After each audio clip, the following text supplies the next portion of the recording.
উপদেষ্টা মাহফুজ আলম আমাকে কল দিয়েছিলেন। এরা জুলাইকে বিক্রি করে দিছে। এই মাহফুজ আলম লজ্জা নাই? সে কি বলেছিল যে ওই শিবিরের লোকদেরকে নাকি সে জিল্লতির জীবন উপহার দিবে। জামাত শিবিরকে আওয়ামী লীগ ওই 1971 সালের ন্যারেটিভ দিয়ে মিথ্যা মুক্তিযুদ্ধের চেতনা বিক্রি করে করে গুম করছে, খুন করছে, ক্রস ফায়ার করছে। সেই জামাত শিবিরকে সে জিল্লতির জীবন উপহার দিতে চাইছিল উপদেষ্টা মাহফুজ আলম। জিল্লতির জীবন কে পাইছে? আমি বারবার, অনেকে বলে আমি নাকি জামাত শিবিরের পক্ষে, বলে আমি শুধু ওই ছাত্র শক্তি এবং এনসিপিকে বলেছিলাম আপনারা নিজেদের রাজনীতি করেন, শুধু জামাত শিবির বিরোধিতা না, নিজেদের যদি কোনো স্বতন্ত্র পলিটিক্স থাকে সেটা করেন। তারা আমার কথা শুনে নাই, কি করলো? জিল্লতির জীবন উপহার দিবে। সেই মাহফুজ আলম আমাকে কল দিয়েছে।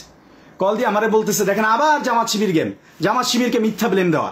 সে বলতেছে যে রেড ক্রিসেন্ট সোসাইটির চেয়ারম্যান, আল্লাহর কসম রেকর্ড আছে, আমি যা বলতেছি প্রতিটা কথার পুঙ্খানু রেকর্ড, ভিডিও, অডিও, প্রমাণ সবকিছু আমার কাছে আছে। উপদেষ্টা মাহফুজ আলম আমারে কল দিয়ে কি বলতেছে যে এই রেড ক্রিসেন্ট সোসাইটির চেয়ারম্যান এ তো জামাতের লোক, এরে যদি আমি এখন কিছু বলি মুনতাসির ভাই তাহলে এটা আমার উপরে আসবে, আমার খুব সমস্যা হবে, একে প্রোটেকশন দিচ্ছে জামাত শিবিরের লোক। আমি অবাক, আরে জামাত শিবিরের লোক প্রোটেকশন দিচ্ছে মানে?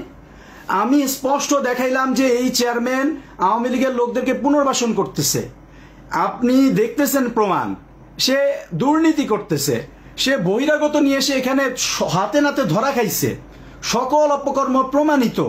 তাহলে আপনি তো জামাত শিবিরের জিল্লতি জীবন উপহার দিতে চান, তাহলে তো জামাত শিবির যদি তার পক্ষে আওয়ামী লীগের পক্ষে অবস্থান নিয়ে থাকে তাহলে আপনি তার বিরুদ্ধে অবস্থান নিলে, আপনি সঠিক অবস্থান নিলেই তো এটা প্রমাণ হয়। সে বলে না না না ভাই ভাই ভাই এখানে ভাই চেয়ারম্যান তো জামাত শিবিরের লোক, বারবার একই কথা, জামাত শিবিরের লোক, এই চেয়ারম্যানরা জামাত শিবির বসাইছে, প্রোটেকশন দিতেছে, আমি এখানে কিছু করতে পারবো না। কি ধরনের অথর্ব! জামাত শিবির কি উপদেষ্টা? উপদেষ্টা হয়েছেন আপনি মাহফুজ আলম।